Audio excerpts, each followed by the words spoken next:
Selamat datang para pendengar di channel drama Mertua Menantu.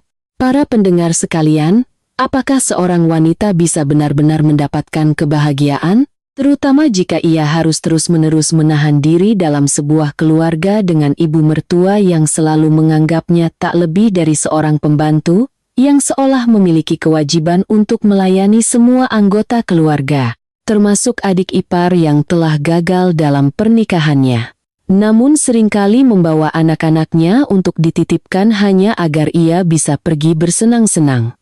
Bahkan, ia sering mencari-cari kesalahan kakak iparnya, menambah beban di dalam keluarga.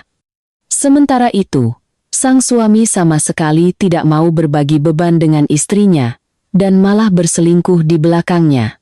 Inilah potret kehidupan seorang wanita bernama Wulan dalam kisah yang akan saya bawakan untuk Anda.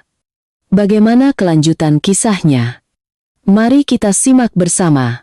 Sore hari sepulang kerja, seperti biasa pada jam-jam ini, jalanan selalu padat merayap seperti sarang lebah yang pecah, memenuhi setiap ruas jalan yang mengarah ke pinggiran kota. Lampu merah pun terasa menjadi lebih lama dari biasanya. Ditambah lagi, terik matahari yang menyengat belum juga reda meskipun hari sudah sore, membuat semua orang semakin tidak nyaman, seolah tak ada lagi oksigen yang bisa dihirup. Keringat bercucuran di balik jaket dan masker yang menutupi rapat.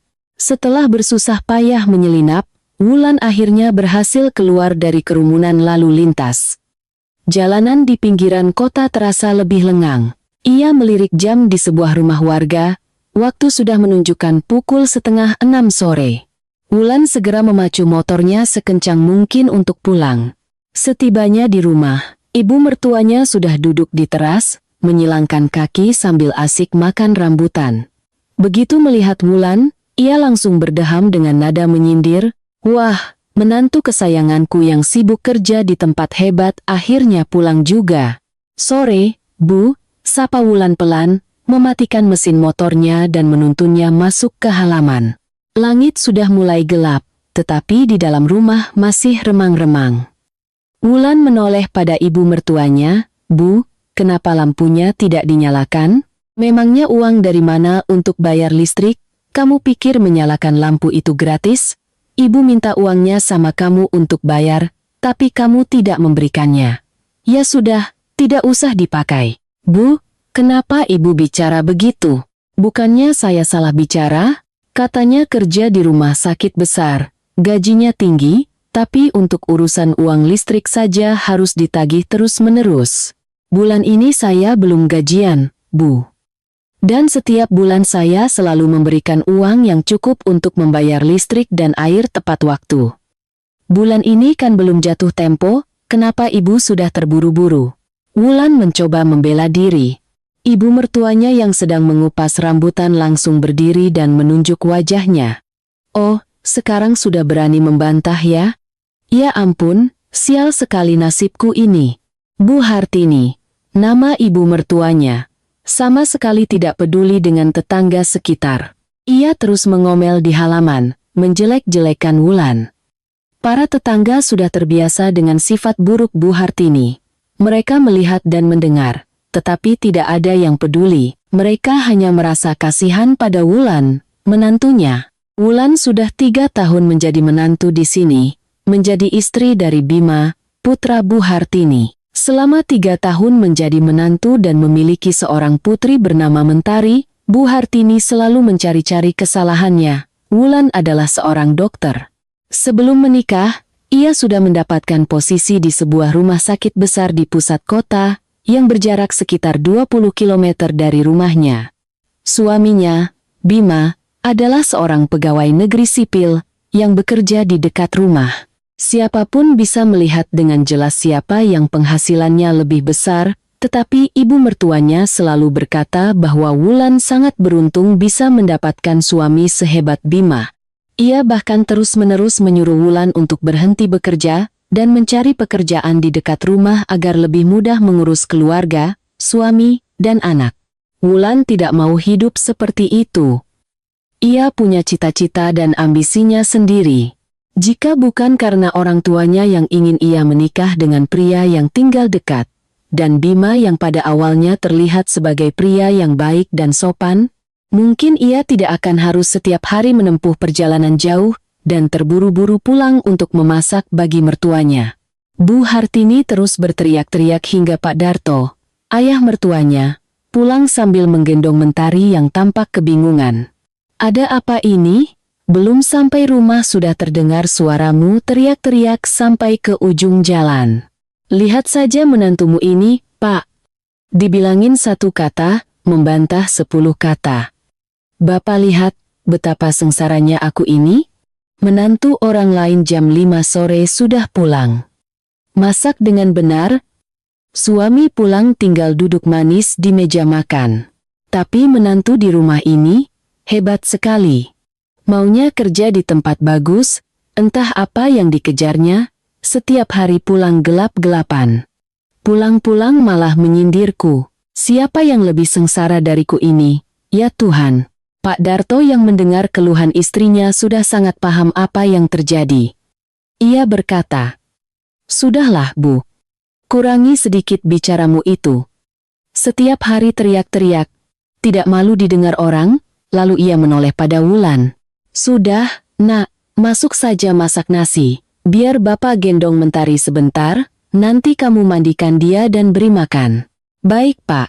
Wulan dengan patuh masuk ke dalam rumah.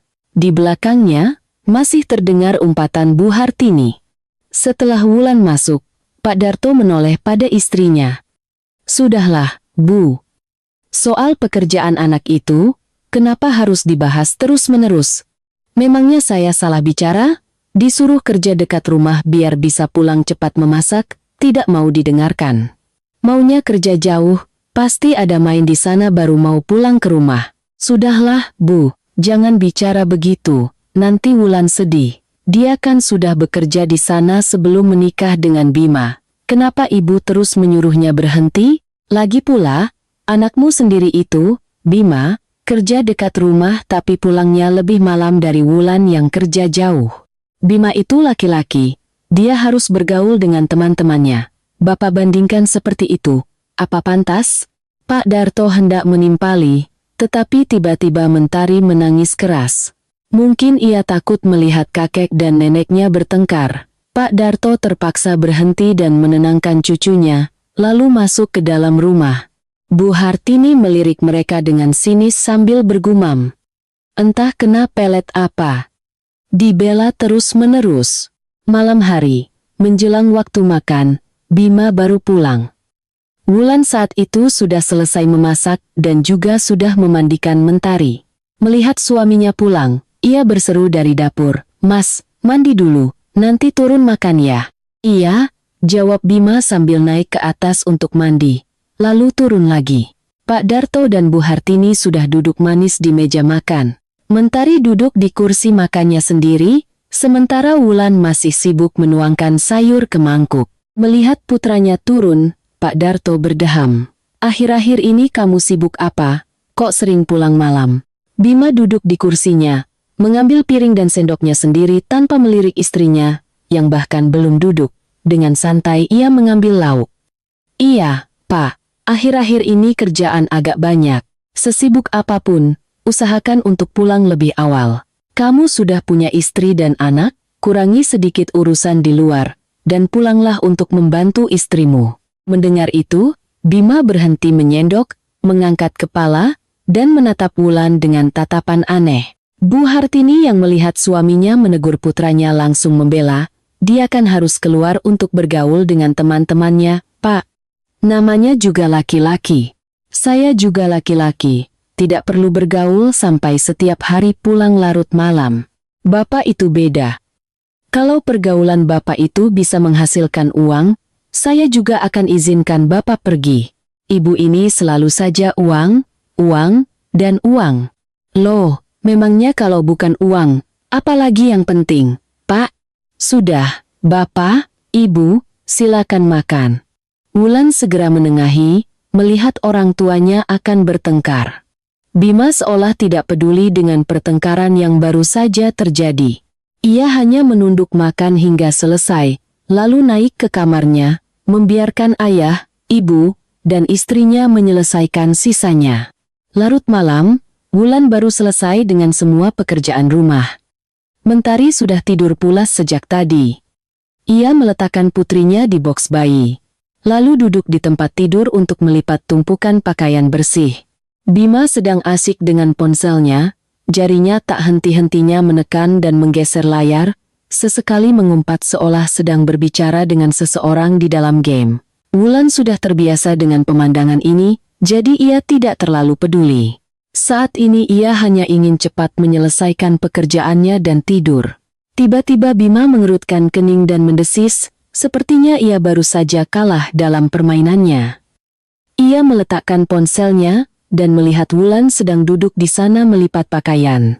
Seolah baru teringat sesuatu, ia bertanya, "Tadi Bapak sama Ibu ada masalah apa?" Wulan tampak bingung. "Tidak ada apa-apa, kok. Kenapa tadi Bapak tiba-tiba menyinggung soal aku pulang malam? Biasanya kan tidak pernah." "Oh, mungkin karena tadi sore aku terjebak macet jadi pulang terlambat. Ibu sempat mengomel beberapa kali, jadi Bapak membandingkan aku dengan kamu yang kerja dekat tapi pulangnya lebih malam. Makanya waktu makan malam tadi diungkit lagi." Mendengar itu, Bima langsung menyalahkan istrinya, "Kamu ini aneh sekali. Masalah sepele begitu saja sampai harus membuat Bapak dan Ibu bertengkar. Lain kali usahakan pulang lebih awal. Kalau tahu akan macet, ya minta izin pulang lebih cepat."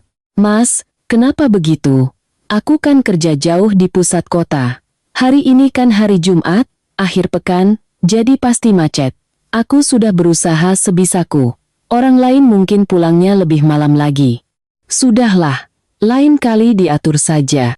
Kalau kamu pulang lebih awal kan tidak akan begini." "Mas, pekerjaanku ini kan sudah ada sebelum kita menikah. Kenapa Mas terus-menerus memaksaku untuk berhenti bekerja dan pulang ke kampung? Apa Mas tidak tahu berapa banyak orang yang bermimpi mendapatkan posisi sepertiku? Aku tidak peduli posisi apapun. Aku hanya tahu kamu sudah punya suami dan anak, jadi kamu harus lebih mementingkan suami dan anakmu. Pekerjaan kan bisa dicari lagi, yang lain juga banyak." Wulan merasa sesak di dada mendengar ucapan suaminya. Ia hendak membantah lebih jauh, tetapi Mentari tiba-tiba merengek, membuatnya harus menenangkan putrinya agar kembali tidur. Ketika selesai, Bima sudah kembali memunggungi istrinya, asyik dengan ponselnya, seolah tidak terjadi apa-apa, sama sekali tidak peduli padanya. Wulan menatap suaminya dengan perasaan kecewa.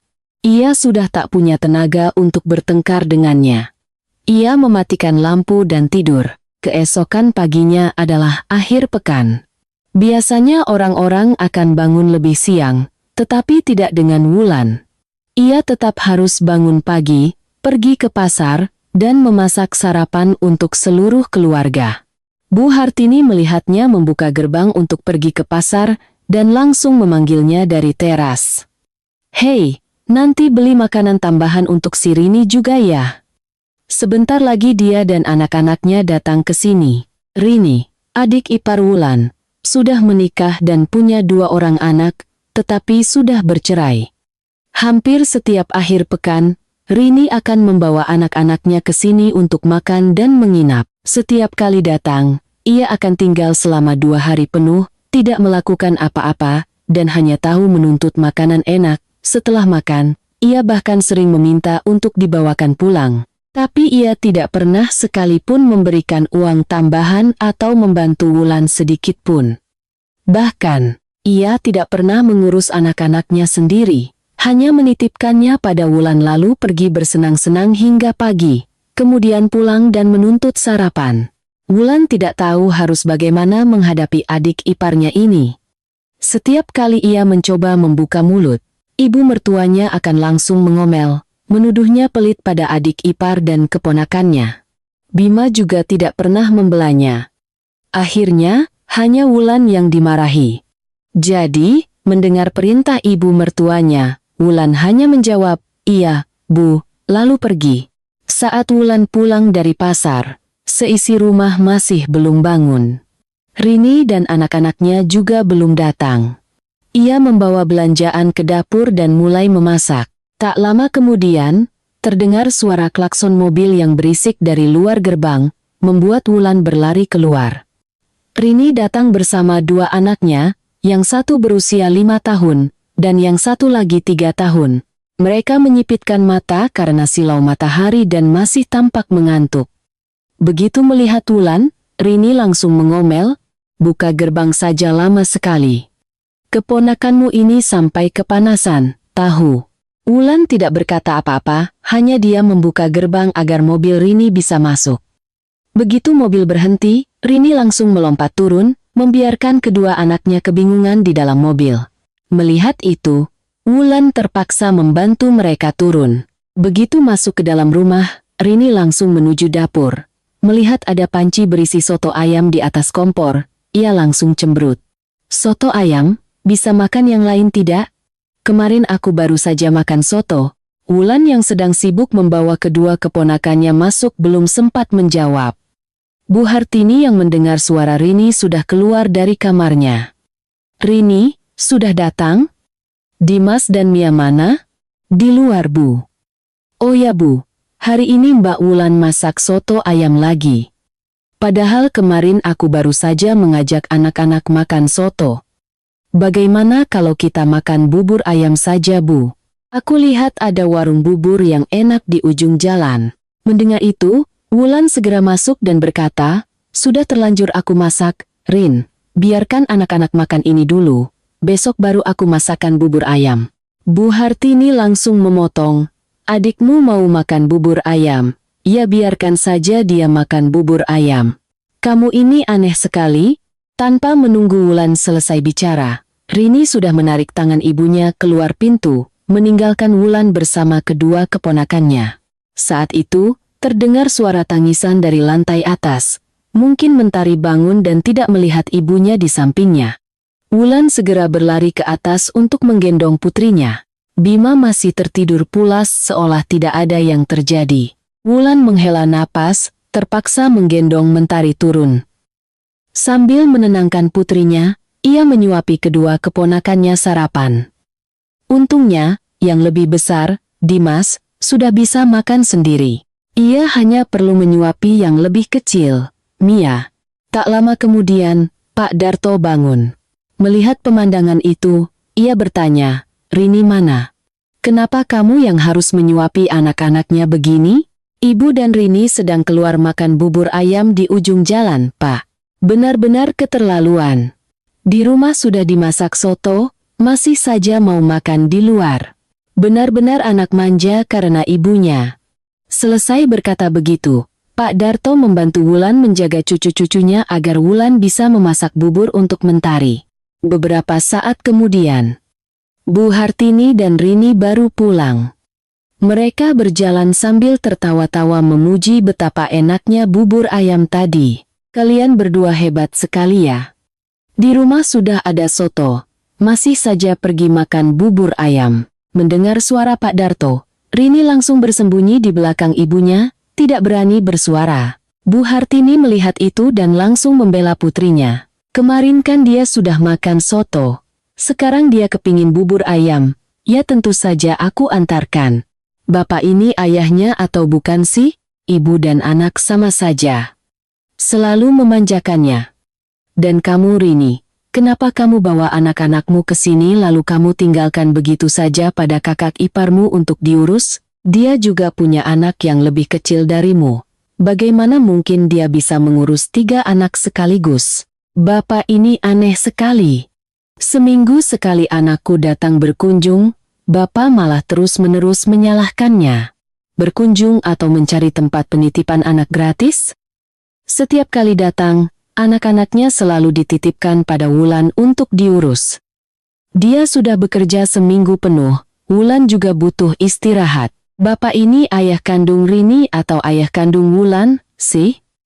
Kenapa Bapak selalu membelanya terus-menerus?" Ketiga anak kecil yang melihat orang dewasa bertengkar dengan suara keras kembali menangis, membuat pertengkaran itu akhirnya berhenti. Siang hari, Bu Hartini membawa kedua cucunya ke kamarnya, sementara Rini berbaring santai di kamarnya sendiri. Wulan bermain dengan putrinya di lantai atas. "Bima, Setelah bangun tidur, tidak sarapan dan mengatakan ada urusan, lalu berganti pakaian dan pergi begitu saja, tanpa menanyai kabar istri dan anaknya sedikit pun. Rini yang bosan berbaring di kamar mulai merasa lapar.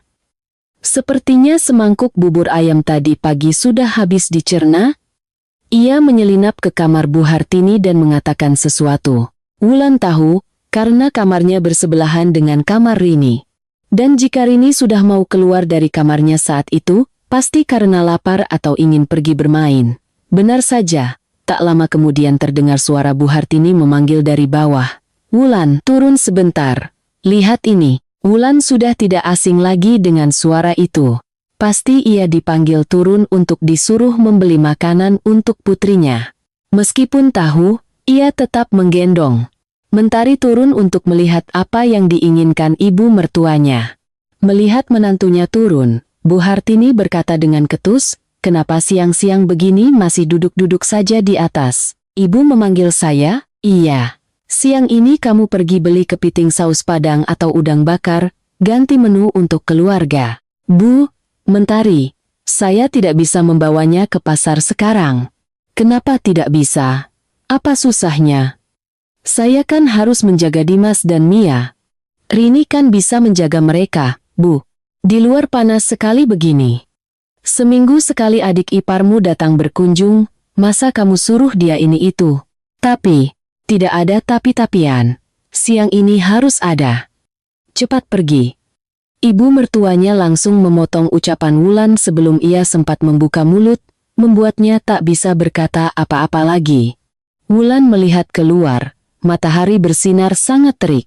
Hatinya terasa perih. Tetapi ia terpaksa melindungi putrinya rapat-rapat lalu membawanya ke pasar. Wulan berusaha pergi secepat mungkin agar putrinya tidak kepanasan. Tetapi baru sampai di ujung jalan, pemilik warung bubur ayam memanggilnya. "Wulan, tadi pagi Rini dan ibumu makan di sini, katanya kamu yang bayar." "Mereka bilang begitu, Mbak." "Iya, Rini juga bilang begitu." "Kamu mau bayar sekarang atau aku catat dulu di buku utang?" Mendengar itu, rasa kesal di dalam hati Wulan kembali memuncak. Pagi-pagi mereka berdua enak-enakan makan bubur ayam, siangnya menuntut makan kepiting saus padang, dan semua tagihannya dilimpahkan padanya. Jika bukan karena gajinya yang tinggi sebagai dokter, ia tidak akan sanggup menanggung gaya hidup ibu dan anak itu. Wulan terpaksa menelan kekesalannya, membayar tagihan itu, lalu bergegas pergi. Setelah membeli beberapa kepiting dan udang, ia kembali sibuk memasak sendirian di dapur. Sementara itu, ibu mertua dan adik iparnya hanya berbisik-bisik di dalam kamar mereka yang sejuk, seolah tidak peduli sama sekali. Bima sudah pergi dari rumah sejak kapan, mungkin sedang bermain dengan teman-temannya, atau bermain biliar. Terkadang Wulan sangat kesal dengan suaminya. Sudah punya anak, tapi kelakuannya masih seperti bujangan, hanya tahu bermain-main, dan tidak pernah menanyai kabar istri dan anaknya sedikit pun. Orang yang tidak tahu mungkin akan mengira ia punya selingkuhan. Tapi Wulan masih percaya pada suaminya. Bima memang malas dan tidak perhatian, tapi ia yakin suaminya tidak akan pernah bisa mengkhianatinya. Tak lama kemudian, Pak Darto pulang. Melihat menantunya harus menggendong anak sambil memasak. Sementara istri dan putrinya santai di kamar ber-AC, ia langsung berteriak dengan marah. "Ibu, Rini, kenapa kalian biarkan Wulan bekerja sendirian seperti ini?" Bu Hartini dan Rini yang mendengar teriakan itu terkejut dan segera berlari keluar. Rini sangat takut pada ayahnya. Melihat ayahnya, wajahnya langsung pucat dan ia bersembunyi di belakang ibunya. "Saya di sini. Kenapa baru pulang ke rumah sudah teriak-teriak begitu?" "Saya tidak tuli." "Tidak tuli tapi membiarkan menantu menggendong anak sambil memasak seperti ini, sementara kalian berdua santai di dalam kamar, saya dan Rini kan harus menjaga Dimas dan Mia. Bagaimana mereka bisa menjaga diri sendiri?" Dimas dan Mia, yang satu berusia 5 tahun, dan yang satu lagi 3 tahun. Apa perlu sampai dijaga oleh 2 orang?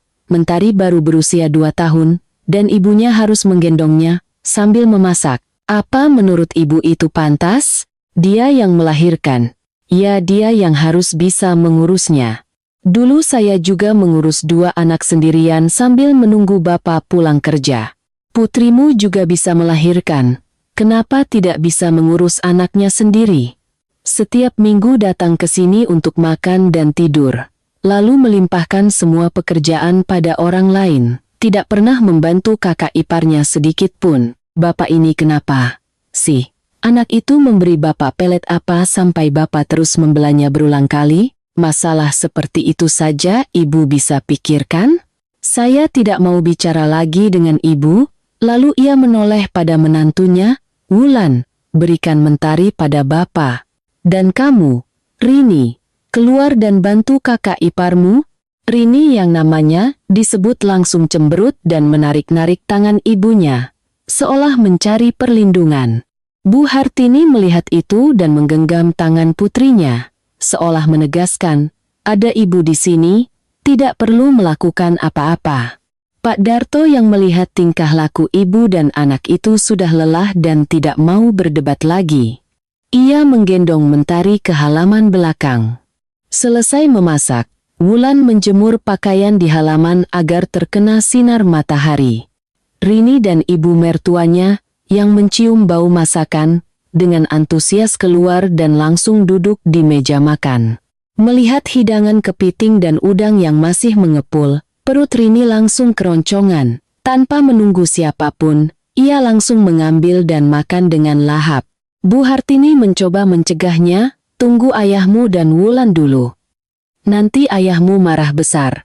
Makanan laut kan paling enak dimakan selagi panas, Bu. Kalau menunggu ayah dan Mbak Wulan, keburu dingin. Kalau ayah bertanya, bilang saja anak-anak sudah lapar dan merengek minta makan. Bu Hartini ragu sejenak, lalu akhirnya setuju.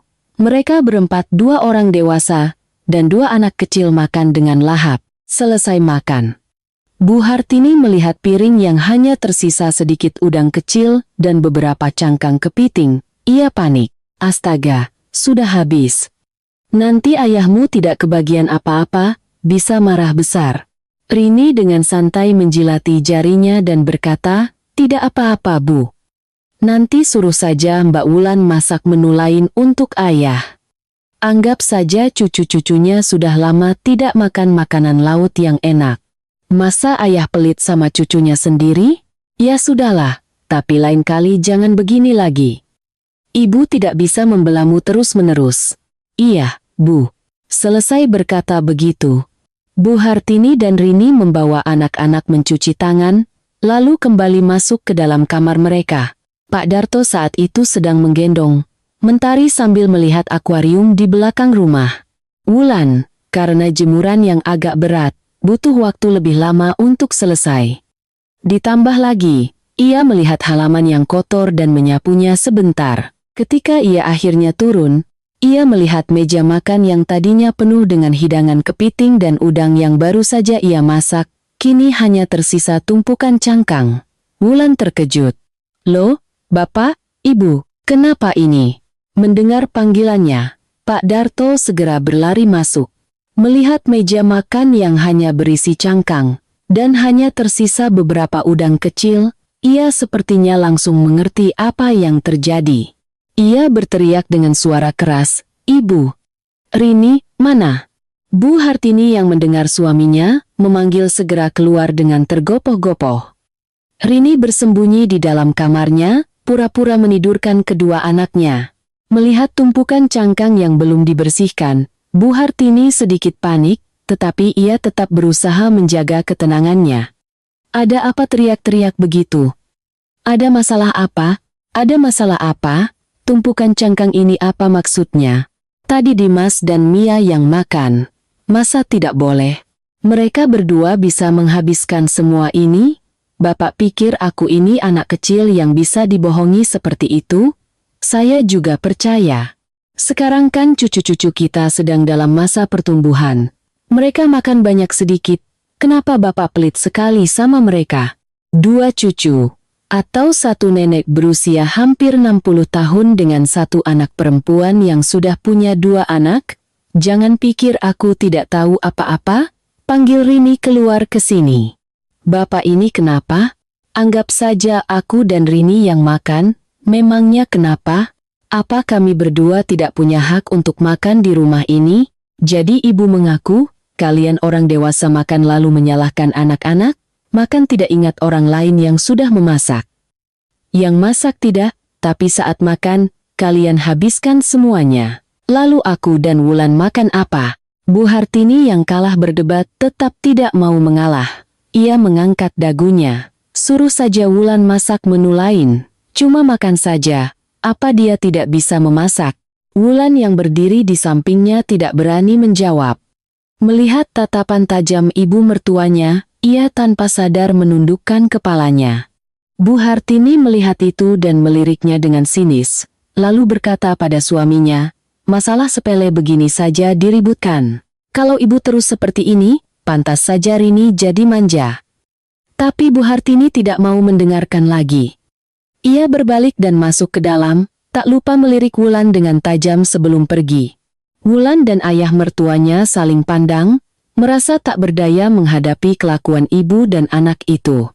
Sore harinya, menjelang waktu makan malam, Rini tidak keluar dari kamarnya. Sepertinya ia takut dimarahi ayahnya karena kejadian tadi siang. Menjelang waktu memasak pun, ia tidak menuntut apa-apa seperti biasanya.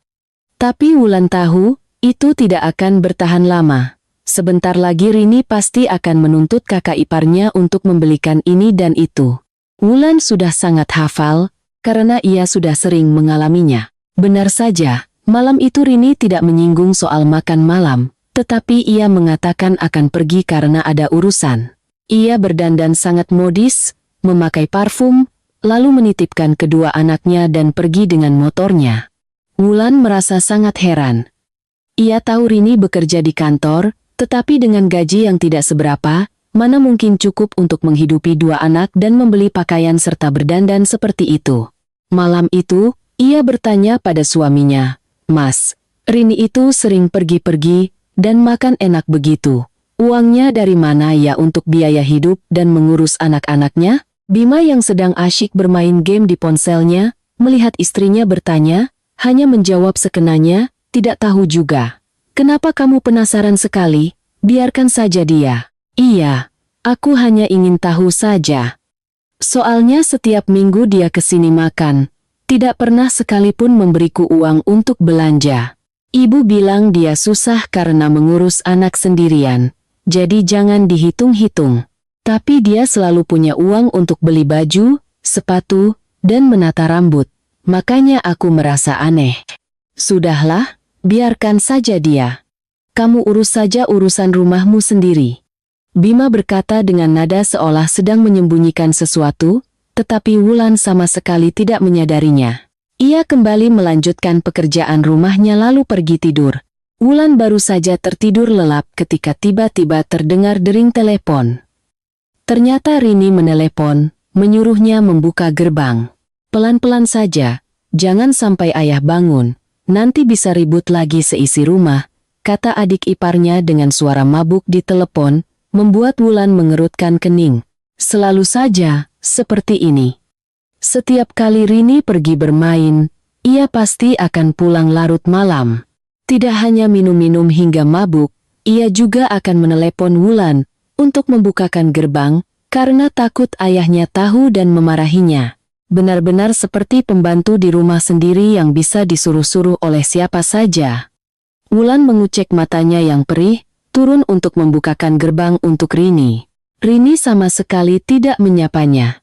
Ia memarkir motornya sembarangan lalu berjalan sempoyongan masuk ke dalam rumah. Wulan tidak mau berdebat dengan orang mabuk, jadi ia dengan sabar menuntun motor Rini masuk dan mengunci gerbang. Bima masih tertidur pula seolah tidak ada hubungannya dengan semua itu.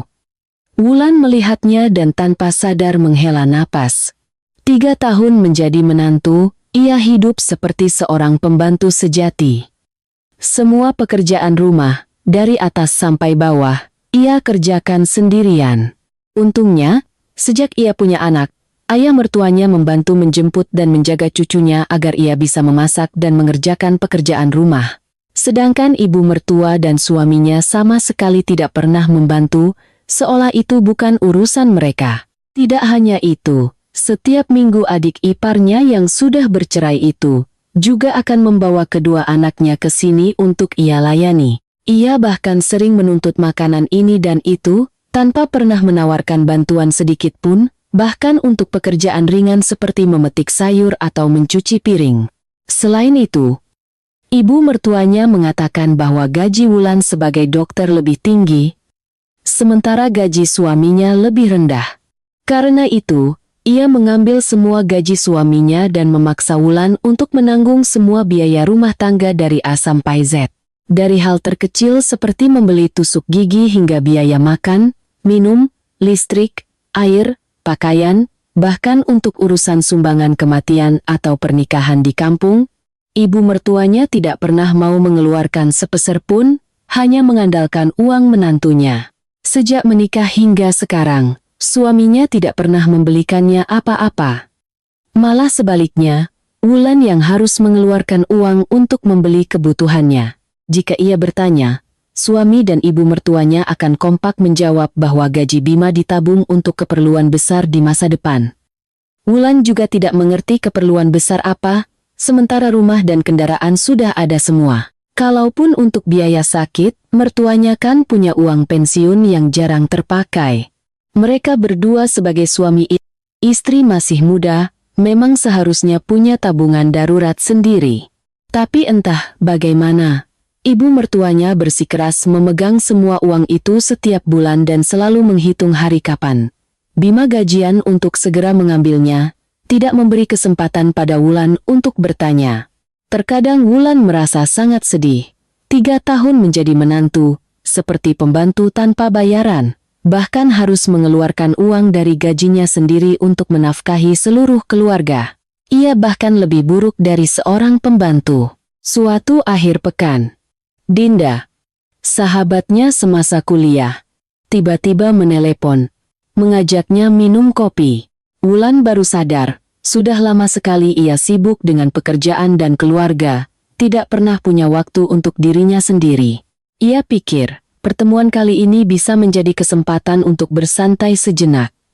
Dengan pikiran itu, pagi-pagi sekali Wulan sudah menyelesaikan semua pekerjaan rumah Bima. Seperti biasa, begitu ada waktu luang langsung pergi. Wulan menitipkan mentari pada ayah mertuanya, lalu berganti pakaian, merias diri, dan pergi. Saat sampai di gerbang, ibu mertuanya melihatnya mengenakan gaun dan langsung melirik dengan sinis. Hebat sekali. Hari ini mau kemana dandan menor begitu? Mau kencan sama teman perempuan atau teman laki-laki? Saya mau bertemu Dinda, teman kuliah saya, Bu.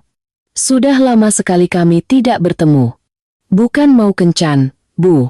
Oh, aku kan hanya bertanya, siapa tahu. Cepat pulang, masak makan siang. Sebentar lagi si Rini datang ke sini. Baik, Bu. Wulan tidak mau meladeni lagi, ia langsung menyalakan motor dan pergi. Ibu mertuanya benar-benar menganggapnya sebagai pembantu. Kemanapun ia pergi, selalu disuruh pulang cepat untuk memasak bagi seluruh keluarga. Termasuk putrinya yang pemalas itu, yang setiap minggu datang menitipkan anak pada ibunya dan dilayani oleh kakak iparnya. Sementara ia sendiri hanya tahu bersenang-senang.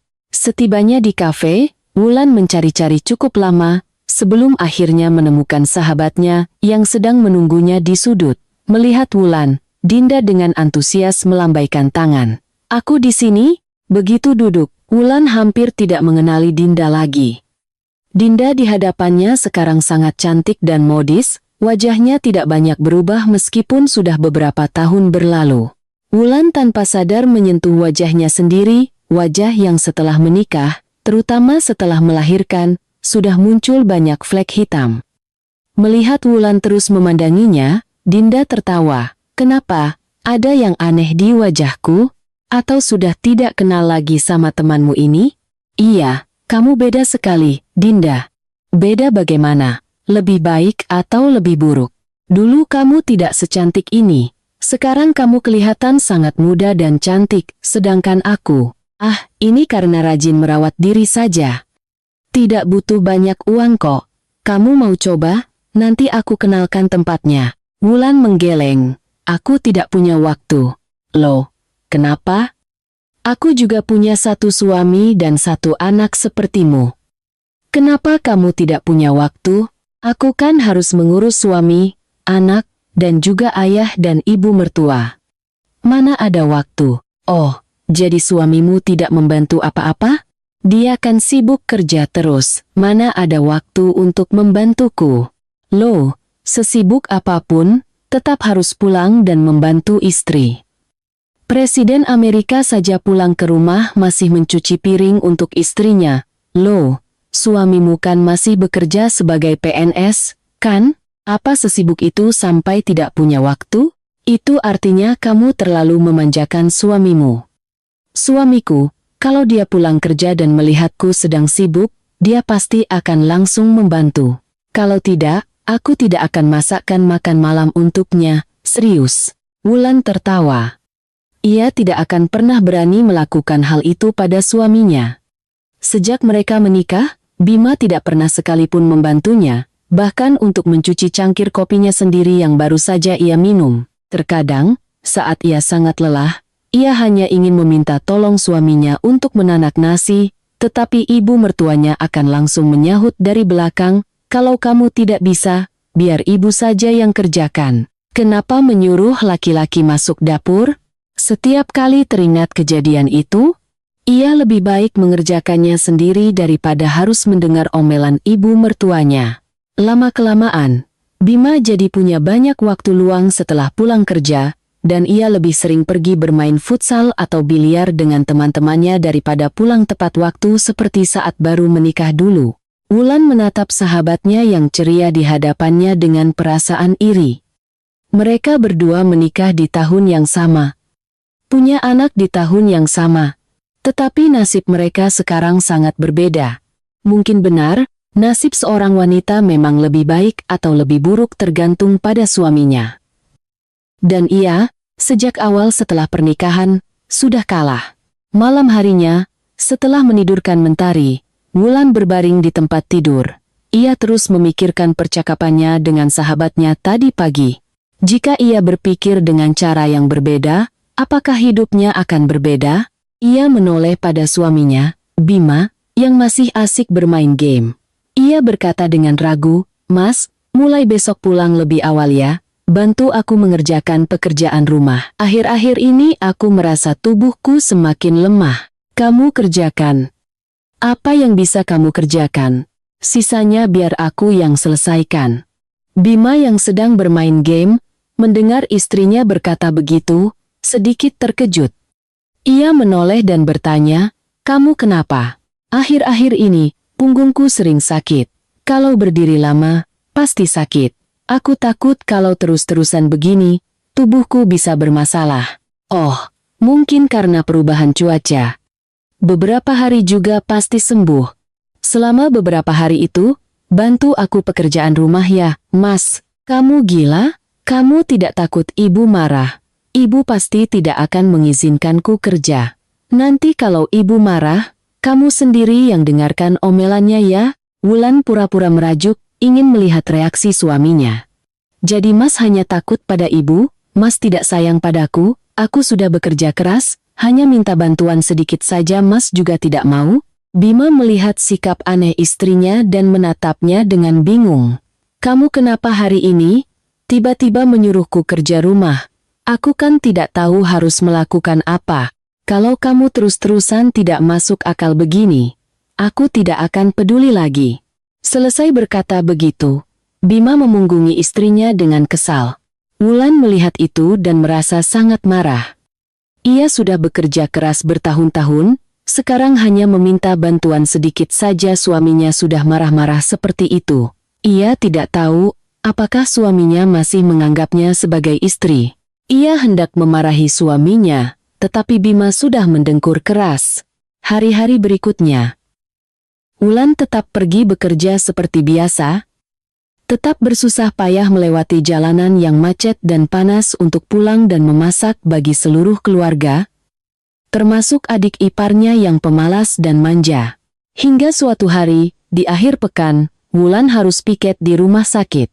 Pagi-pagi saat ia hendak berangkat, Ia melihat Rini sudah datang membawa kedua anaknya. Melihat Wulan berpakaian rapi seolah hendak pergi, Rini cemberut. Mbak mau kemana jam segini? Kenapa tidak di rumah masak? Aku piket hari ini. Jadwalku piket.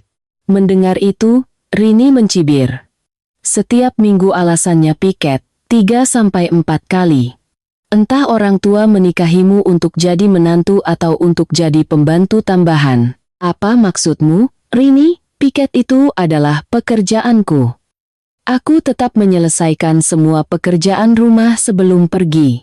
Aku tidak pernah menelantarkannya pada orang tua. Iya, siapa yang tahu kapan kamu berbohong? Rini berkata sambil berbalik dan masuk ke dalam. Wulan benar-benar ingin meluruskan masalah ini, tetapi saat itu ia sudah hampir terlambat. Ia terpaksa menahan diri. Nanti setelah pulang piket, ia akan membicarakannya baik-baik.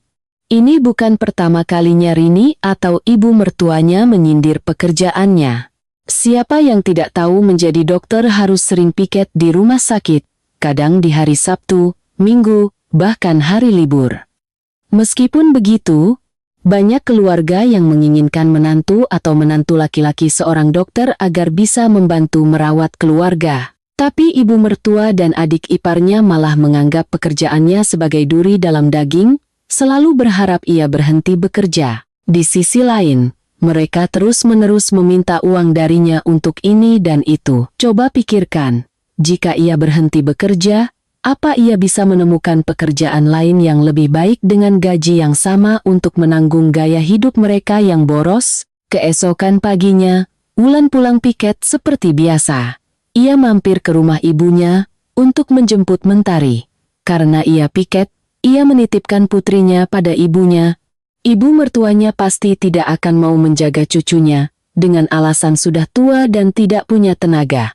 Ayah mertuanya, sebagai seorang laki-laki, juga banyak pekerjaan yang tidak bisa ia lakukan.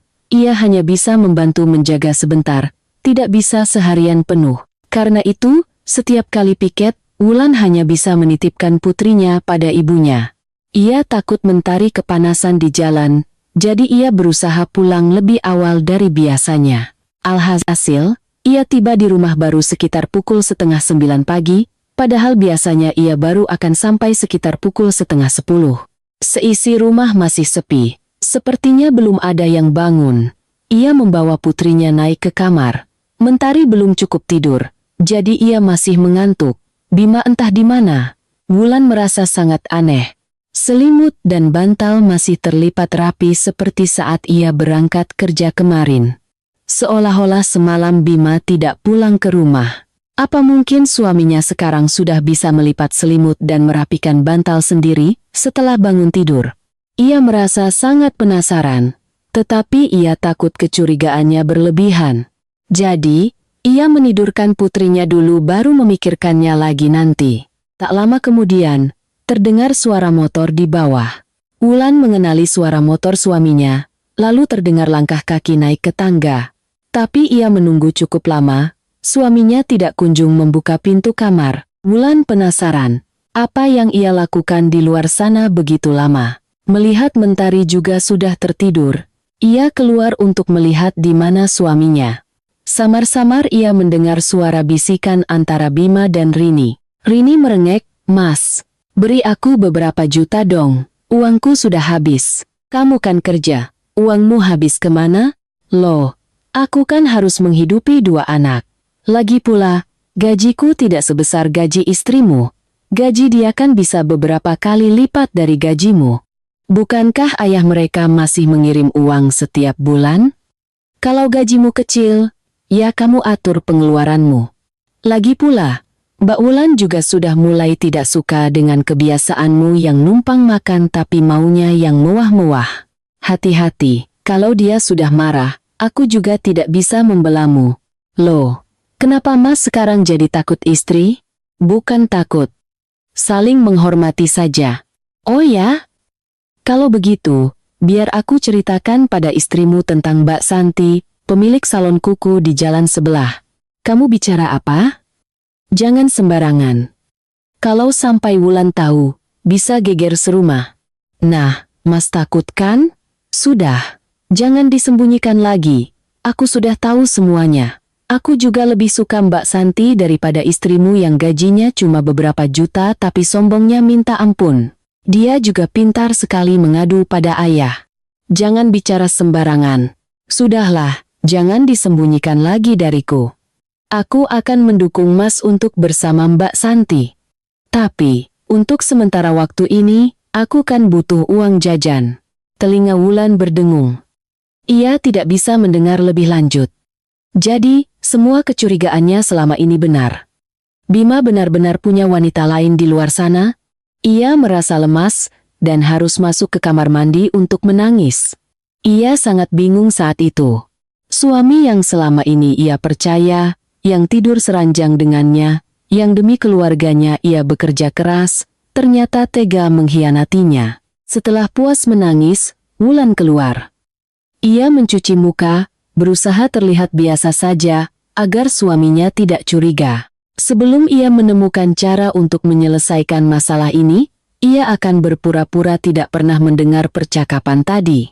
Untungnya, Bima begitu masuk kamar langsung tertidur pulas, tidak menyapanya sedikit pun. Malam itu, Wulan tidak bisa tidur. Melihat suami dan anaknya tidur nyenyak, ia tidak tahu harus berbuat apa. Ia bertanya pada dirinya sendiri, ia sudah berkorban begitu banyak untuk suami dan keluarga suaminya, apakah ini yang pantas ia dapatkan sebagai balasannya? Ia merasa tidak terima. Dulu ia adalah gadis yang ceria dan menyenangkan. Sejak menikah, ia menjadi ibu rumah tangga sejati, seorang ibu yang sibuk dari pagi hingga malam. Tidak hanya itu, ia juga harus melayani adik iparnya yang pemalas dan manja. Tapi semua orang, dari mertua, adik ipar, hingga sekarang suaminya, semuanya menganggapnya sebagai pembantu yang bisa dimanfaatkan tenaga dan uangnya. Ia tidak bisa menerimanya lagi. Ia juga tidak terima. Ia harus mengubah semua ini, menuntut kembali keadilan untuk dirinya dan juga untuk putrinya. Keesokan harinya, Wulan pergi bekerja dengan pikiran yang terus berkecamuk, sampai-sampai rekan kerjanya menyadari keanehannya dan datang bertanya. "Wulan, kamu kenapa?" "Saya tidak apa-apa, Mbak. Mungkin karena seminggu penuh kerja, lalu akhir pekannya harus piket, jadi agak bosan saja." Wulan tidak berani bercerita jujur. Bagaimanapun juga, ia masih ingin menjaga citra baik ayah di mata Mentari. Dan yang terpenting, masalah ini jika tersebar juga tidak akan baik. Rekan kerjanya menatapnya dengan curiga. "Benar tidak apa-apa. Biasanya kamu piket akhir pekan juga tidak begini." "Jujur saja, ada apa?"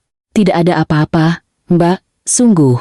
Rekan kerjanya menatapnya sejenak, lalu berkata, "Ya sudahlah, tapi aku serius, apapun masalahnya, lebih baik cepat diselesaikan. Kalau dibiarkan berlarut-larut, hanya akan menyiksa diri sendiri, tidak bisa bekerja dengan baik, dan malah lebih menderita." "Iya, Mbak." Wulan memaksakan senyum. Setelah rekan kerjanya pergi, ia baru sadar bahwa ucapannya sangat benar. Meskipun hanya sepatah kata, itu sangat mengena di hatinya. Mungkin karena rekannya itu lebih berpengalaman, jadi ia bisa langsung tahu. Ucapan itu membuat Wulan sadar, ia harus bertindak. Terus-menerus berpikir tidak akan menyelesaikan apa-apa. Pulang kerja, ia bergegas pulang, tetapi bukan ke rumahnya, melainkan ke jalan yang disebutkan oleh adik iparnya. Ia ingin tahu siapa wanita itu. Bagaimanapun juga, mengenal musuh akan membuat segalanya lebih mudah. Ia tahu mungkin ia tidak akan bertemu mereka berdua, tetapi ia pikir jika wanita itu punya salon kuku, pasti ada tempatnya yang tetap.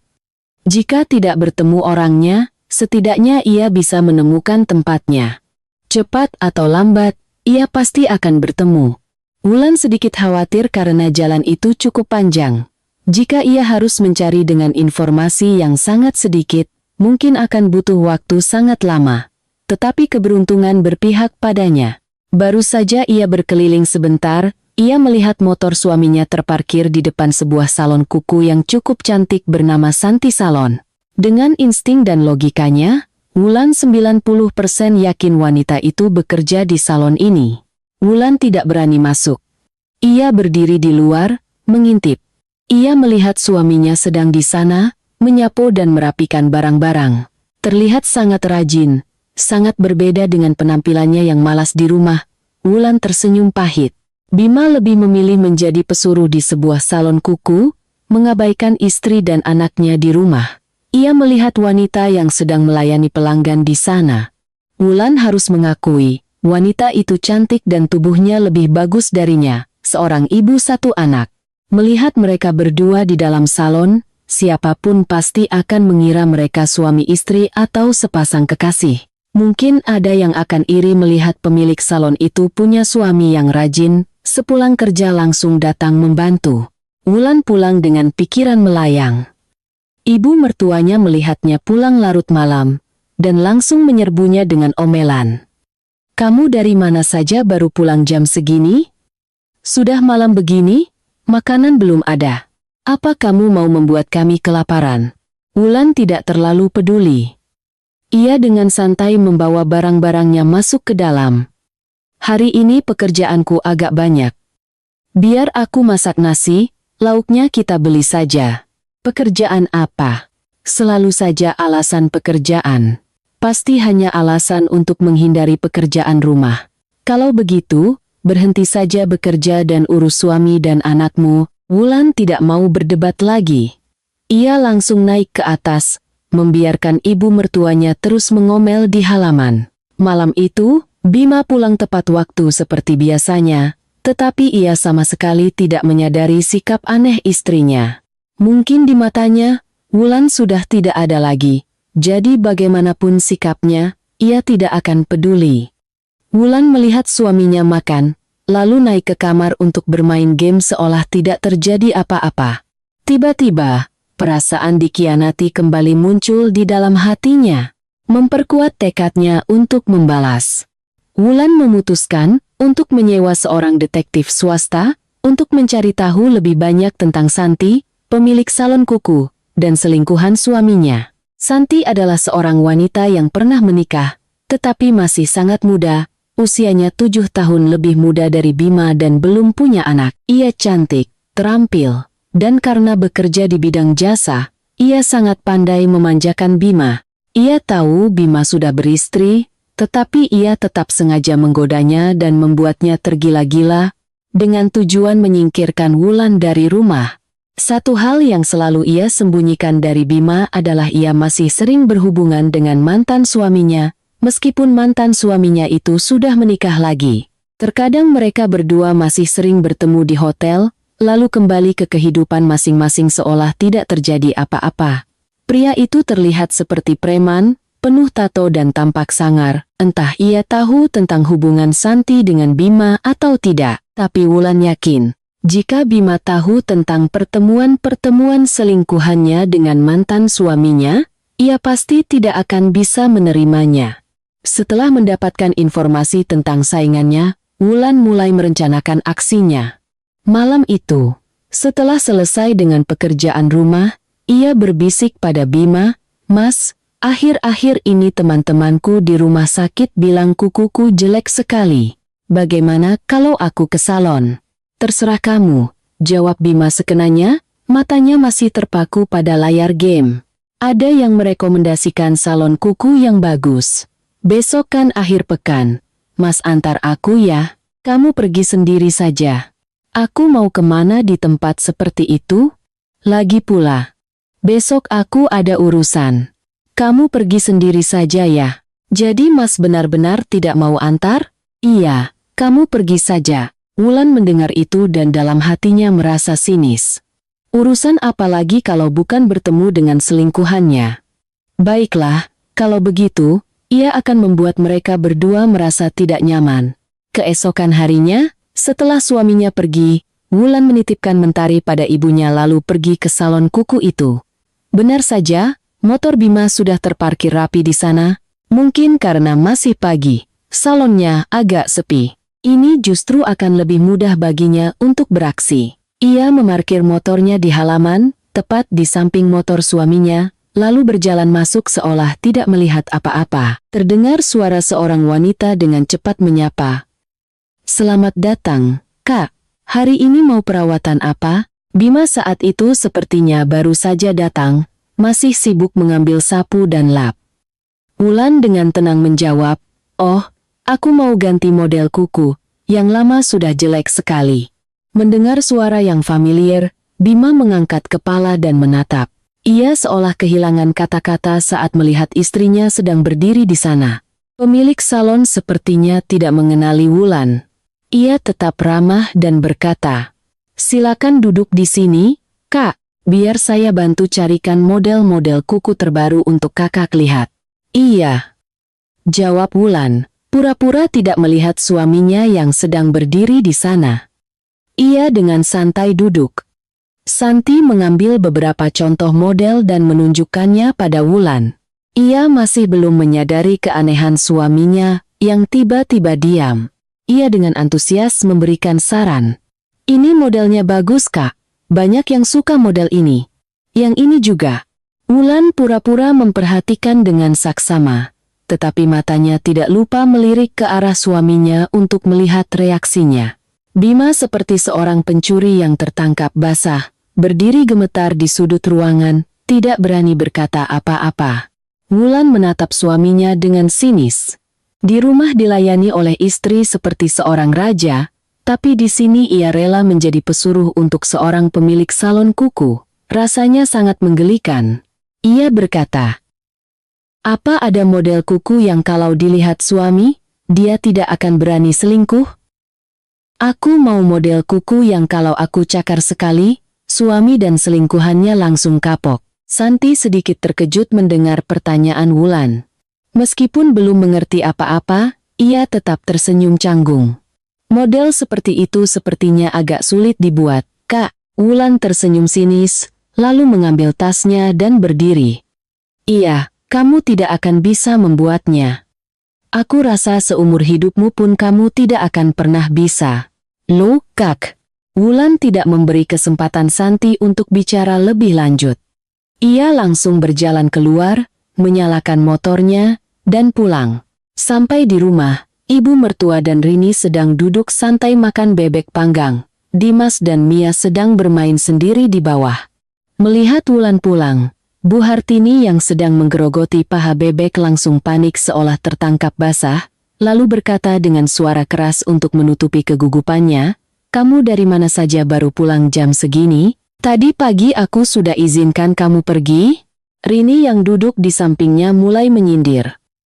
"Menantu ibu sekarang hebat ya, kemana-mana tidak perlu izin. Suka-suka dia saja." Wulan tidak berkata apa-apa, ia langsung berjalan naik ke tangga. Tapi ibu mertuanya belum berhenti mengomel. "Hei, aku bicara padamu, tidak mau dengar ya? Apa kau tidak menganggapku ibu mertuamu?" "Bima mana? Aku harus panggil Bima, biar dia lihat betapa kurang ajarnya istrinya padaku." Selesai berkata begitu, Bu Hartini melihat sekeliling mencari ponselnya. Saat itu, di halaman terdengar suara motor masuk.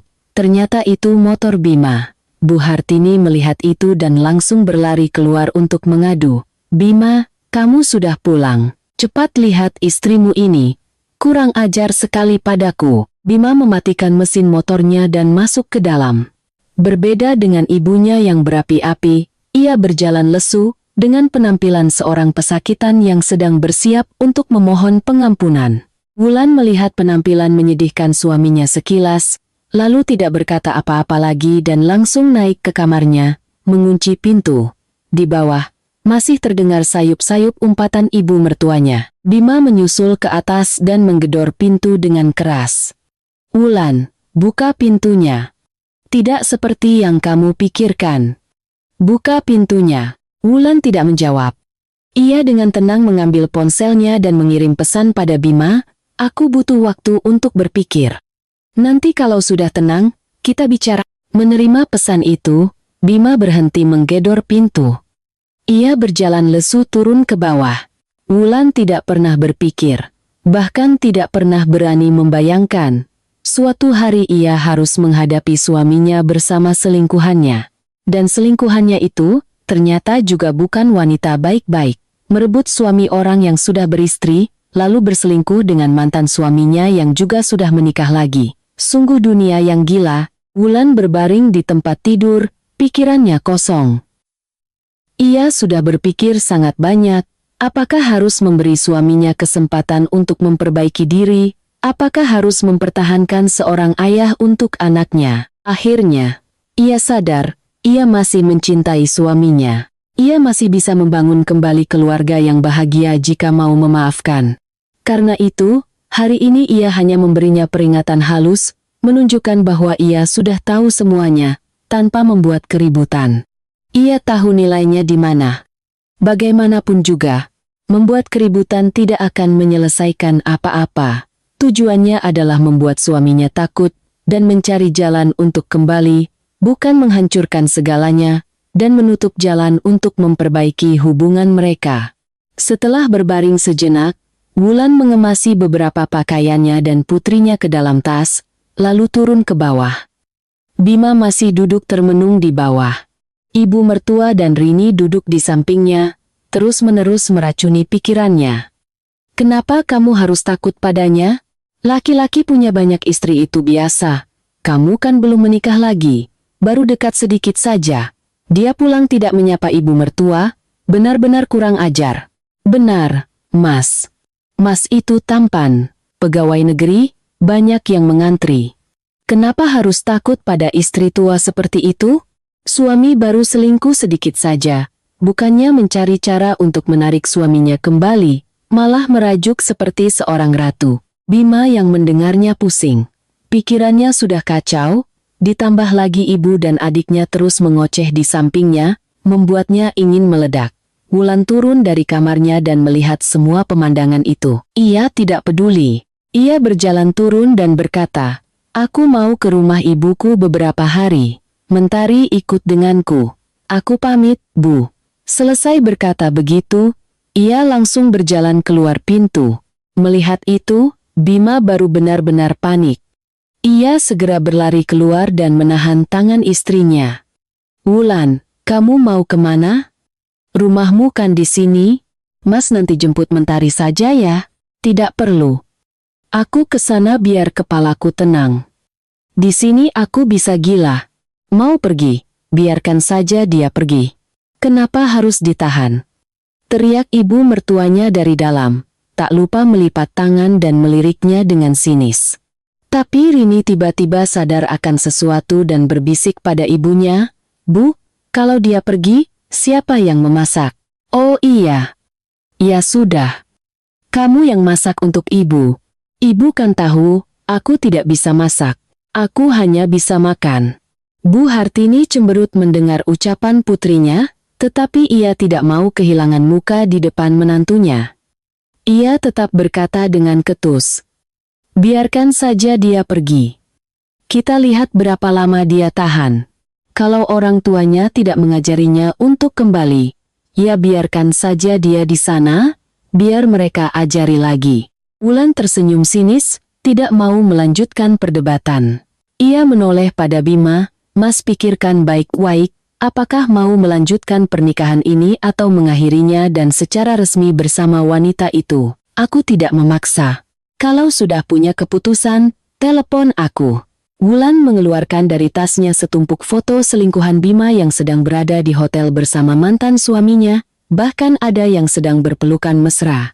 Ia meletakkannya di tangan Bima, lalu menepisnya dan pergi mengambil motor. Ia telah memberi Bima kesempatan terakhir. Jika Bima masih tidak bisa memanfaatkannya, Wulan tidak akan menyesal lagi. Tapi ia pikir, dengan setumpuk foto itu dan melihat reaksi Bima, ia yakin hanya dalam beberapa hari Bima akan datang meminta maaf dan menjemputnya pulang. Benar saja, seperti yang ia perkirakan, 2 hari kemudian Bima datang ke rumah orang tuanya. Ia bahkan membawa banyak oleh-oleh untuk ayah dan ibunya. Wulan masih belum menceritakan perselingkuhan Bima pada orang tuanya. Ia takut mereka akan khawatir. Ia ingin menyelesaikan semuanya seolah-olah itu hanyalah sebuah kesalahan sesaat dari suaminya, dan semuanya bisa dimulai kembali dari awal. Bima berkata dengan serius pada Wulan, "Aku minta maaf, aku yang salah. Aku sudah mengakhiri hubungan dengannya. Aku janji tidak akan ada yang kedua kalinya." "Aku harap Mas menepati janji," jawab Wulan dengan lembut. Tapi dalam hatinya ia berpikir, setelah ia menunjukkan bahwa ia tahu semua tentang selingkuhannya, sementara Bima sama sekali tidak tahu apa yang dilakukan wanita itu di belakangnya, Wulan sebenarnya bisa melakukan lebih dari itu. Ia hanya menahan diri karena masih ingin mempertahankan pernikahan mereka. Mungkin Bima juga mengerti hal itu, jadi ia tidak berani membantah apa-apa lagi. Setelah meminta izin pada mertuanya, Bima membawa istri dan anaknya pulang. Sampai di rumah, ibu mertuanya sudah berdiri di gerbang dengan tangan terlipat, seolah menunggu. Melihat Wulan, ia kembali mulai menyindir. "Anak perempuan sekarang hebat sekali ya. Pergi sendiri, tapi maunya dijemput suami baru mau pulang. Sebentar lagi pasti suaminya disuruh naik ke atas kepala." Bima yang melihat ibunya berkata begitu segera menengahi. "Bu, Ibu bicara apa? Wulan kan membawa Mentari ke rumah neneknya beberapa hari. Aku yang menjemputnya pulang. Apa salahnya ibu bilang dia kabur?" "Bukan begitu. Kamu bodoh sekali. Dia bilang apa, kamu percaya begitu saja. Dia baru bicara beberapa kata saja kamu sudah menurutinya. Sebentar lagi kamu pasti disuruh pakai roknya. Aku yang salah duluan." "Bu, salah apa?" Meskipun suami salah 1000 kali, istri harus tetap diam dan sabar. Mana ada kebiasaan sedikit-sedikit kabur dari rumah? Wulan tidak menjawab. Ia menyapa ibu mertuanya sekadarnya lalu menggendong Mentari naik ke atas. Ia tidak mau berdebat dengan ibu mertuanya saat itu. 2 hari di rumah orang tuanya menunggu suaminya menjemput, ia sudah berpikir matang. Kali ini, setelah kembali, ia tidak akan hidup seperti dulu lagi. Ia tidak akan menjadi pembantu lagi. Ia harus mengubah segalanya, dari suami, ibu mertua, hingga adik iparnya. Jika tidak berhasil, ia akan pindah rumah. Hidup sebagai istri dan menantu tetapi diperlakukan lebih buruk dari pembantu, 3 tahun sudah lebih dari cukup. Ia tidak mau melanjutkannya lagi. Ia harus berubah. Malam itu, ia berkata pada suaminya, "Mulai besok, Mas pulang kerja lebih awal ya, bantu aku memasak. Kita akan sama-sama bekerja, sama-sama lelah, Mas juga perlu berbagi pekerjaan rumah denganku." "Tapi, kenapa aku bisa membantu orang lain, tapi tidak bisa membantu istri sendiri? Tapi aku kan tidak tahu cara melakukannya.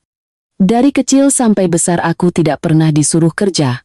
Tidak tahu, nanti juga jadi tahu. Aku juga tidak lahir langsung bisa memasak. Mas cukup kerjakan pekerjaan yang ringan-ringan saja. Aku tidak akan menyuruh Mas melakukan pekerjaan yang rumit." Bima menatap istrinya. Karena baru saja terjadi masalah itu, dan ia sedang dalam masa damai, menolak permintaan istrinya akan terasa aneh. Jadi, meskipun tidak mau, ia terpaksa mengangguk. Wulan tahu betul hal itu, makanya ia memilih saat ini untuk menegakkan kembali aturan. Bagaimanapun juga, Bima selingkuh sebagian juga karena kesalahannya. Jika bukan karena Bima tidak pernah punya pekerjaan di rumah, punya banyak waktu luang, dan tidak perlu mengurus anak, tentu saja ia akan mencari kesenangan lain. Karena itu, Wulan harus membuatnya sedikit sibuk. Selain tidak akan punya waktu untuk berpikir macam-macam, ini juga bisa mempererat hubungan suami istri dan ayah anak. Keesokan paginya, biasanya Wulan akan bangun pagi-pagi sekali, pergi ke pasar, dan memasak sarapan untuk seluruh keluarga. Karena ibu mertuanya selalu menyuruhnya memilih bahan makanan sendiri agar segar. Hari ini, ia sudah menyimpan nomor telepon penjual lontong sayur di ujung jalan, memesan 4 porsi untuk diantar tepat waktu. Makanan untuk makan siang dan malam juga sudah ia pesan dari beberapa langganannya di pasar. Jadi pagi itu ia tidak perlu terburu-buru bangun pagi lagi. Hari pertama, ibu mertuanya tidak menyadari keanehan itu karena ia biasa bangun lebih siang, bahkan lebih siang dari jam kerja Wulan. Jadi ketika ia bangun, makanan sudah tersedia. ia tidak berkomentar apa-apa. Baru pada sore harinya ia benar-benar terkejut. Putranya yang biasanya pulang kerja akan mampir kemana-mana dan baru pulang saat waktu makan malam, hari ini pulang tepat waktu. Tapi kejutan tidak berhenti di situ. Menantunya belum pulang, tetapi ia melihat putranya dengan sendirinya turun ke dapur dan menanak nasi. Bu Hartini terbelalak. "Bima, kamu kenapa? Kamu salah minum obat?" "Tidak, Bu. Aku tidak apa-apa. Begini sudah cukup kan airnya?" Bima berkata sambil menunjukkan panci nasi yang sudah dicuci bersih dan diisi air. Bu Hartini segera merebut panci dari tangan Bima. "Jujur, Wulan yang menyuruhmu melakukan ini, kan? Dia mengancammu apa?" "Tidak, Bu. Ini aku sendiri yang mau membantu istriku." "Ibu jangan bicara sembarangan. Kalau ibu tidak bicara, ya sudah, aku bisa lihat di internet." Selesai berkata begitu, Bima mengambil kembali panci nasinya, pergi ke sudut dapur, membuka ponselnya untuk melihat tutorial, lalu menambah atau mengurangi air, dan memasukkannya ke dalam penanak nasi. Setelah itu, ia membuka kulkas, melihat ada sayuran apa. Ia mengeluarkan sekantong kangkung, lalu kembali mencari cara menyiangi kangkung di internet. Bu Hartini seolah tidak percaya dengan apa yang dilihatnya. Putranya yang manja itu dalam semalam berubah menjadi orang lain, seperti kena pelet. Tiba-tiba ia menjerit kecil. Pasti menantu sialan itu yang melakukan sesuatu pada Bima. Tak lama kemudian, Wulan pulang. Bu Hartini langsung berlari ke gerbang. Melihat Wulan, bahkan sebelum ia sempat memarkir motornya, Bu Hartini sudah memarahinya habis-habisan.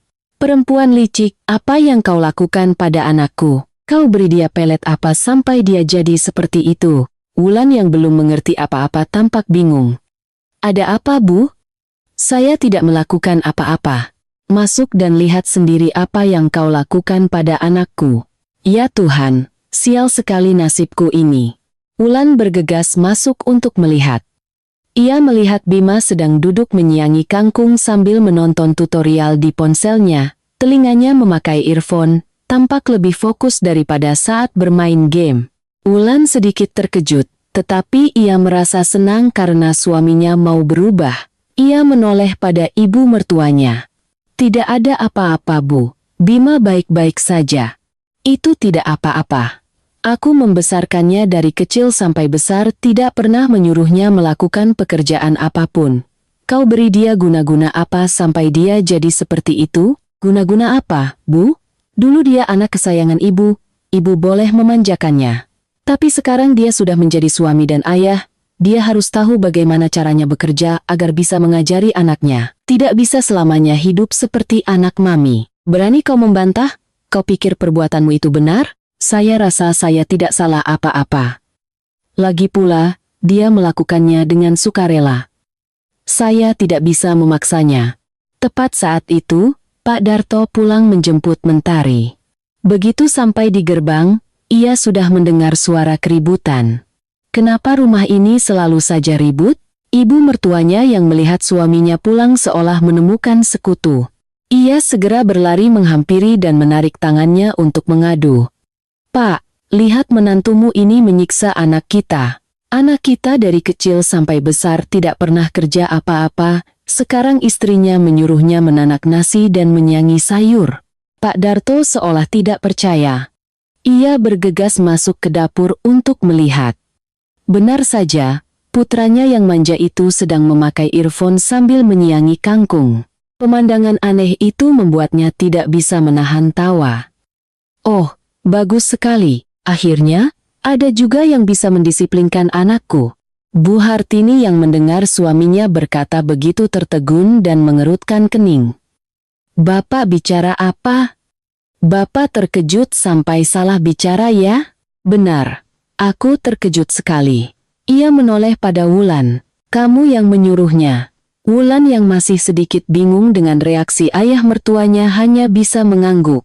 "Terima kasih, Nak. Bertahun-tahun aku mengajarinya tidak berhasil, akhirnya ada juga yang bisa. Dan ibu, selama ini ibu memanjakannya, aku tidak bisa berkata apa-apa." Tapi sekarang dia sudah besar, sudah punya istri dan anak. Ibu tidak boleh ikut campur lagi. Kalau tidak, jangan salahkan aku. Selesai berkata begitu, Pak Darto menggendong cucunya masuk ke dalam, sambil memuji-muji bahwa rumahnya beruntung mendapatkan menantu yang baik. Bu Hartini hanya bisa mengomel di belakang mereka. Selesai makan, Wulan berdiri untuk mencuci piring. Tanpa disuruh, Bima langsung membantunya membilas piring dan membersihkan meja dapur. Pak Darto yang berdiri di sampingnya sambil menggendong cucunya tersenyum lebar. Sebaliknya, Bu Hartini yang duduk di dekatnya cemberut. Ia menatap putranya dengan kasihan, lalu melirik menantunya yang menyebalkan itu dengan tajam. Akhir pekan, karena sudah memesan sarapan, Wulan memutuskan untuk bangun lebih siang.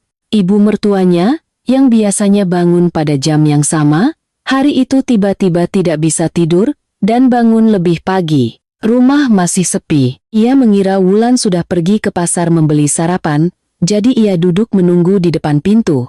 Ternyata yang datang adalah penjual sate ayam. Bu, ini satenya. Wulan yang pesan, sudah dibayar. Bu Hartini heran. Dia yang pesan? Kenapa tidak dibawa sendiri? Dia pesan dari 2 hari yang lalu, katanya sibuk. Bukan cuma saya, Bu. Penjual lontong sayur, ketoprak, sayur, buah, daging, semuanya sudah dipesan untuk seminggu penuh. Nanti tinggal diantar saja. Menurut saya malah lebih praktis, Bu. Tidak perlu repot-repot ke pasar, kami juga tidak perlu kepanasan. Mendengar itu, kemarahan Bu Hartini memuncak. Ia menerima bungkusan sate itu, dan masuk ke dalam. Wulan, Wulan. Wulan yang sedang tidur di kamarnya terkejut mendengar panggilan itu. Ia menenangkan diri sejenak. Ia tahu saatnya telah tiba. Ia turun dengan santai. Ada apa, Bu?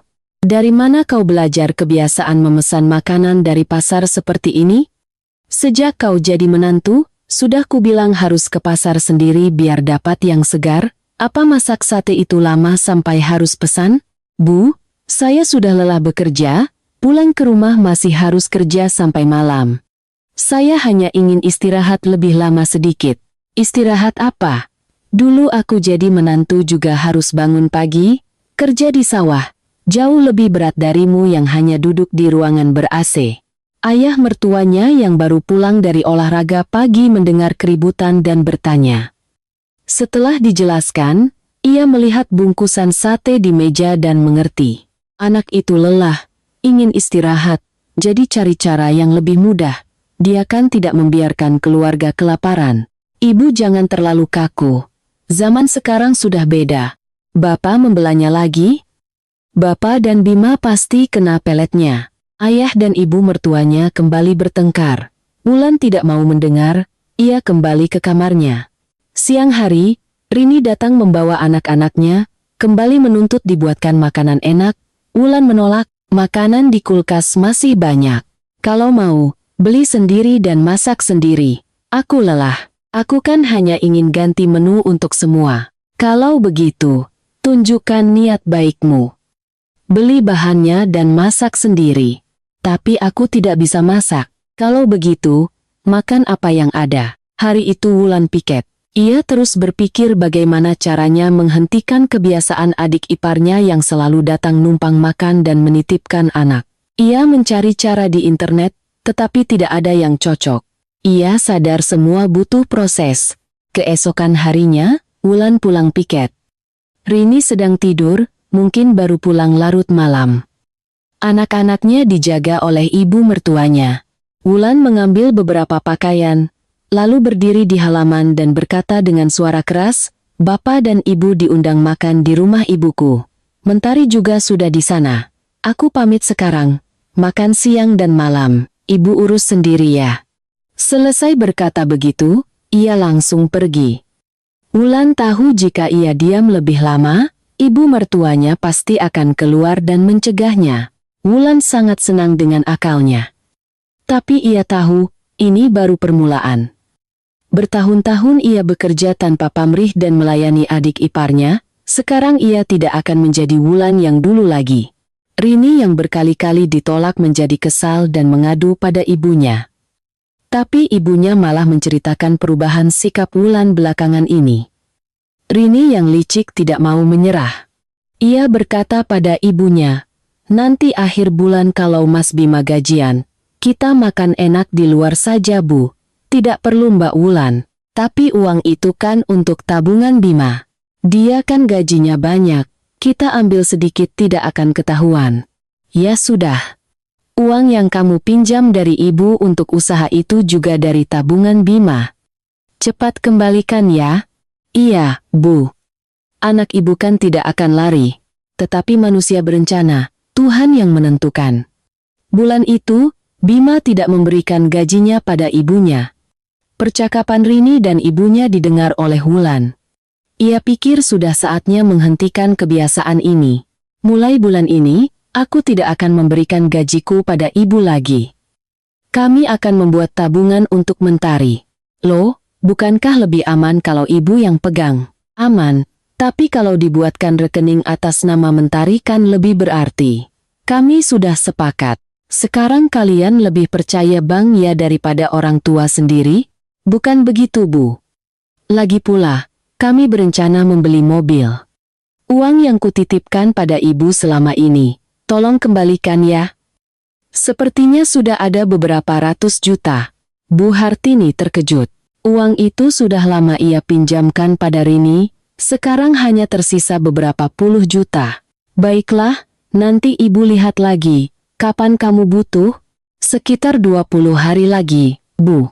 Bu Hartini cemas dan segera menelepon Rini. "Cepat kembalikan uang ibu. Bima mau pakai.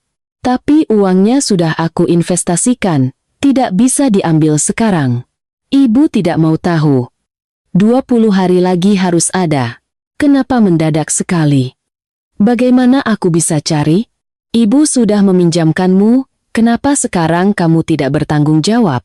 "Bukan begitu, Bu, tapi terlalu mendadak. Coba ibu bilang pada Mas Bima untuk menundanya." "Ya sudah." Bu Hartini berencana meminta Bima menunda. Tetapi saat hendak mengetuk pintu, ia mendengar Bima sedang menelepon. "Baik, 20 hari lagi saya siapkan uangnya ya. Mobilnya sudah datang, saya ambil langsung." Mendengar itu, Bu Hartini semakin cemas. Bagaimana ia bisa meminta menunda? Kecemasan membuatnya tidak bisa makan dan tidur. Rini seolah menghilang. Menjelang hari H, Bu Hartini menelepon Rini, tetapi tidak diangkat.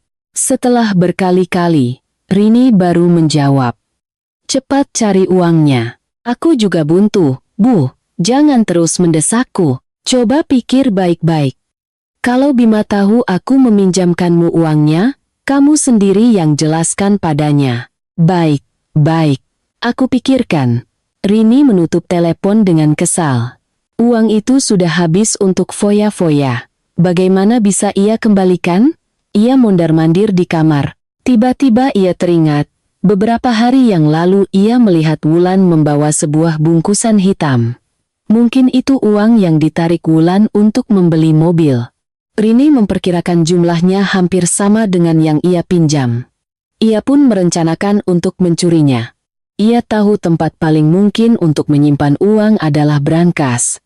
Ia membeli alat pelacak untuk mengetahui kata sandinya. Akhir pekan itu, ia kembali ke rumah ibunya. Memanfaatkan saat Wulan keluar, ia menyelinap masuk dan memasang alat itu di brankas. Ia bahkan berencana mengambil semua perhiasan pernikahan Wulan. Tetapi Rini yang licik tidak bisa mengelabui Wulan. Wulan sudah curiga melihat Rini sering mengintip ke kamarnya. Ia memasang kamera tersembunyi. Menjelang hari H, Rini datang lebih pagi dari biasanya. Wulan semakin curiga. Sampai di rumah sakit, ia membuka rekaman kamera. Ia sangat terkejut melihat Rini sedang membuka brankasnya, mengambil uang dan semua perhiasannya. Wulan sangat marah dan langsung menelepon suaminya. "Mas, pulang sekarang. Tahan Rini di rumah, jangan biarkan dia pergi. Penting, ada apa? Jangan banyak tanya, pulang saja." Aku akan segera pulang. Meskipun bingung, Bima langsung pulang. Sampai di rumah, ia melihat Rini sedang membawa tas hendak pergi. "Mas, kenapa pulang jam segini?" "Tidak apa-apa, Wulan menyuruhku pulang." "Kamu mau kemana?" "Aku ada urusan sebentar." "Tunggu saja, Wulan sebentar lagi pulang. Ada yang mau dibicarakan, tapi aku buru-buru." "Buru-buru apa?" "Tunggu sebentar, tidak akan lama." Rini gemetar, wajahnya mencurigakan, membuat Bima curiga. "Kamu kenapa?" "Tidak, tidak apa-apa." Karena terlalu takut, tas di tangan Rini jatuh. Bima hendak membantunya, tetapi saat menyentuh tas itu, ia merasa ada yang aneh. Ia membukanya, di dalamnya ada tumpukan uang dan beberapa kotak perhiasan yang sangat ia kenal. "Bukankah itu milik Wulan?" Bima mengangkat kepala. "Ini dari mana? Kamu mau bawa kemana?" Aku, jawab. Hanya dengan satu bentakan dari Bima, Rini tidak bisa menahan diri lagi dan menangis. Bima langsung mengerti. Suaranya yang keras membuat Bu Hartini keluar. "Ada apa? Lihat putri kesayangan ibu ini. Dari mana dia dapat uang dan perhiasan ini?" Saat itu, Wulan dan Pak Darto tiba. Melihat ayahnya, Rini semakin ketakutan. Wulan mengambil tas itu. "Ayo kita masuk, aku akan jelaskan semuanya." Wulan menunjukkan rekaman kamera pada ayah mertua dan suaminya. Rini tidak bisa mengelak lagi. Ia bersembunyi di belakang ibunya dan menangis. "Kenapa kamu melakukan ini, Rini?" tanya ayahnya. Rini tidak menjawab, hanya menangis dan menatap ibunya. Akhirnya ia mengaku, Aku pinjam uang ibu yang dititipkan Mas Bima untuk usaha, tapi rugi. Aku tidak punya uang untuk mengembalikannya. Jadi kamu mencuri uang kakakmu sendiri untuk membayarnya? Hebat sekali kamu. Aku tidak percaya kamu pinjam untuk usaha, pasti untuk foya-foya." Rini tidak berani membantah karena ayahnya benar. Bu Hartini mencoba membela, dia kan terdesak, dan uangnya juga untuk dikembalikan pada kakaknya. Ibu masih membelanya, dia manja karena ibu. Melihat orang tuanya akan bertengkar, Bima menengahi. "Sudahlah. Uang yang dipakai Rini, anggap saja rugi usaha. Tapi mulai sekarang, Rini pindah ke sini, bekerja, dan bantu Wulan pekerjaan rumah sebagai gantinya. Gajinya setiap bulan berikan pada Wulan. Semua pengeluarannya harus melalui Wulan." "Bagaimana? Kamu gila. Dia kan tidak bisa apa-apa. Hidup seperti itu kan seperti di penjara. Lalu bagaimana? Atau ibu mau aku melaporkannya ke polisi?" "Aku setuju. Ibu jangan memanjakannya lagi. Dia manja karena ibu." Rini hanya bisa diam pasrah. Kehidupan Wulan sejak saat itu menjadi lebih mudah. Meskipun Rini sering cemberut, dengan dukungan suami dan ayah mertuanya, Wulan tidak takut lagi. Apa yang tidak benar, ia langsung katakan. Rini pun menjadi lebih penurut. Para pendengar sekalian, cerita kita telah berakhir di sini. Sebuah akhir yang memuaskan, bukan? Kini, Wulan bukan lagi wanita yang hanya bisa pasrah. Ia sudah cukup kuat untuk melakukan apa yang seharusnya dilakukan demi menjaga kebahagiaan keluarganya. Cara Wulan membuat suaminya sadar dan kembali ke pelukan keluarganya juga sangat cerdik. Tanpa perlu melabrak atau bertengkar, ia berhasil mengubah suaminya dan ayah mertuanya pun terkejut. Mari kita ucapkan selamat untuk Wulan. Kisah ini telah membawakan emosi dan pemikiran apa untuk Anda? Silakan tinggalkan komentar di bawah ya. Saya, pembawa acara Anda, mengucapkan terima kasih atas perhatian Anda. Sampai jumpa di lain kesempatan.